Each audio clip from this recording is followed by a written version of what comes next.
Kęstas Pikūnas, Pasaulio lietuvių jaunimo organizacijos pirmininkas, nuo šiol fiksuos svarbiausius išeivijoje gyvenančių lietuvių gyvenimo įvykius. Jis tapo žurnalo Pasaulio lietuvis vyriausioju redaktoriumi.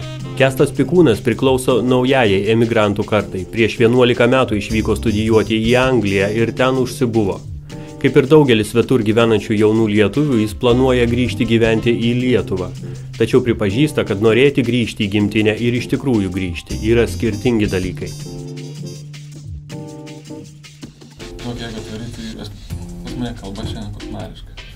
Kęstas Pikūnas dažnai keliauja susitikti su skirtingose pasaulio kraštuose gyvenančiais lietuviais ir atranda, kad pasaulio lietuviais save vadina ne tik kelių kartų išeiviai, bet ir lietuviško kraujo neturintys žmonės, kuriems malonu vadintis lietuviais.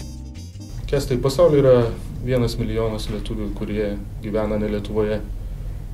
Kaip Jūs manote, ar jiems trūksta Lietuvos dėmesio ir galbūt jie patys galėtų kažko padėti Lietuvai? Aš manau, tai yra klausimas, į kurį yra labai daug atsakymų ir daug variantų, kaip galima atsakyti. Čia žinai, priklauso nuo kiekvieno žmogaus, ką jisai veikia Lietuvoje ir kaip jisai save įsivaizduoja tos plačioje plotmėje kaip pasaulio lietuvis. Aš susidūręs esu kaip asmeniškai pats, kada matai žmogus pabuvęs užsienį, jisai užsidirba, padaro savo ir jisai visada pradeda ieškoti tų kilnesnių tikslų. Kaip jisai gali prisidėti ir ką jisai gali padaryti ne tik kad Lietuvai, bet ką gali jisai padaryti savo. Labai dažnai jie neranda ką daryti. Ne todėl, kad jie nenori, bet nežino, kaip prisidėti.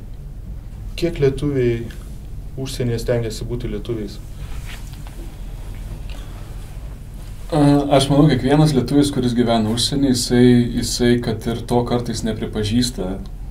Kiekvienas jaučiasi lietuvis, nes tu gyvendamas svetimoje šalyje, kokia tai šalis bebūtų, tu visada jautiesi ne savo kailiu. Yra įvarytas tas toksai, galbūt žiniasklaidos šiandien yra toksai niuansas, gal kad mes esam tokie daugiau negatyvesni žmonės, kad nieko gero iš Lietuvos ar iš visko, kas vyksta Lietuvos gyvenime, nieko gero neišeina. Ir man atrodo, yra toksai susiformavus tokia nuomonė, kad lietuviai yra pesimistai ir kad mes tikrai nieko nedarom ir niekas nevyksta, kas aš esu įsitikinęs, nes mačiau pavyzdžiais ir konkrečiais faktais, kad lietuviai labai daug daro ir labai daug prisideda prie tos lietuvių bendruomenės kūrimo, kuri dar kol kas nėra išėjusi paviršių. Ir aš manau, tai yra tik tai laiko klausimas, kada lietuvių bendruomenė, kaip toksai galbūt terminas, jinai subręs ir jinai, ta prasme, pasidarys tokia daugiau bendruomeniškesnė ir visuomeniškesnė iš tos pilietiškos pusės. Aš manau, tai yra toksai galbūt brandos klausimas, kurio negalima forsuoti ir jisai turi nutikti savaime. O kad mano manimu, kad tai atsitikt, turi būti daromi tie tokie esminiai žingsniai ir esminiai iniciatyvos galbūt ar kažkokie tai projektai, galbūt nėra teisingas žodis. Pirmi žingsniai statant tą Lietuvą užsienį, nes jinai, jeigu taip atvirai tiesiai pasakius, nieko nesiskiria, kokia jinai yra čionais. Labai daug gražių pavyzdžių ir renginių ir visko vyksta Lietuvoje. Lygiai tas pats vyksta ir visur, Amerikoje, Europoje, Azijoje. Tik tai va čia ir yra tas įdomus dalykas, kad apie tuos dalykus niekas nežino. Jūs pats neseniai tapote žurnalo Pasaulio lietuvis vyriausiojo redaktoriumi. Kas bus jūsų pirmojo debiutinio numerio herojai? Iš tikrųjų, pirmojo numerio herojai labai daug kalbėjau ir su kolegom, ką reikėtų parodyti kaip to pasaulio lietuvio įvaizdį. Ar tai turi būti žmogus, ar žmonių grupė, ar apskritai pristatyti tą pačią pasaulio lietuvio sąvoką, nes nes jinai šiandien yra gana, labai dažnai, manau, yra iškraipoma, nes pasaulio lietuvis yra suvokiamas labai skirtingai. Buvo vienas iš variantų pristatyti Liną Šeinius, trintis gavosi, kas tas pasaulio lietuvis, kodėl mes pristatinėjom tą Liną Šeinius, nes jinai nieko bendro neturi su Lietuva, bet jau šaknis ir viskas yra Lietuva. Ir mes darėm jos parodą, tai Culture Jamas, kai buvo Anglijoje. Tai jinai jaučiasi lietuvi.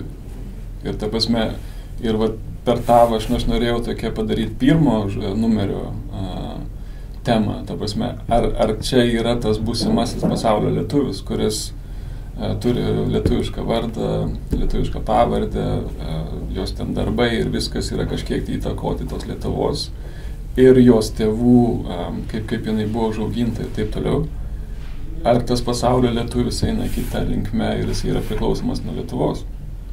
Tai va čia mes truputį, ir aš nusprendžiau truputį pakeisti ir ją pristatyti antram numerį, nes tai yra per daug plati savoka to pačio pasaulio lietuvio. Jungtinės karalystės lietuvių jaunimo sąjunga palaiko ryšius su 3000 studentų iš Lietuvos, kurie mokosi Jungtinėje karalystėje. Ar yra vilčių, kad bent didesnė dalis iš jų grįš į Lietuvą, kur turbūt jie būtų laukiami, nes bus išsilavinę, bus tolerantiški, bus iniciatyvūs? Aš tikiu, kad didžioji dauguma, kurie studijuoja Jungtinėje karalystėje ar bet kurioje kitoje šalyje, dauguma jų planuoja grįžti, ar bent jau slapčia norėtų grįžti į Lietuvą. Kai buvo studentų susitikimas dabar prieš keletą savaičių Londone, buvo užduotas iš tikro klausimas, kiek iš jūsų planuoja grįžti. Buvo tikėtasi, kad niekas nekels, bet iš tikro dauguma žmonių kėlė rankas. Daugiau jiems yra neaiškumų, klausimų ir noro prisidėti, bet jie nežino kaip. Ir yra labai dabar toksai laukimas, kas bus. Visi studentai, kurie atvažiuoja, mokosi, jie sieja savo ateitį ten bakalauro, magistro ir doktorantūrą pabaigti čia.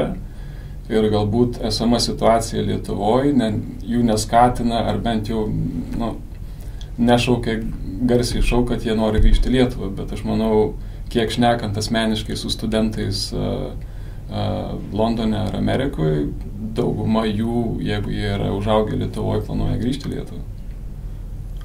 Jūs pats prieš 11 metų išvykote studijuoti į Londoną ir kol kas gyvenate ten, Londone. Kada krausite lagaminą į Lietuvą?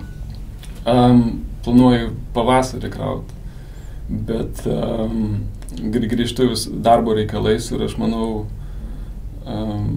mano istorija yra labai panaši, norėčiau tikėti ir tikrai nuoširdžiai tikiu, kad mano istorija yra labai panaši visų išvykusiųjų ar studentų istorija, kada važiuoji mokytis, planuoji grįžti, bet užsibūni ilgiau.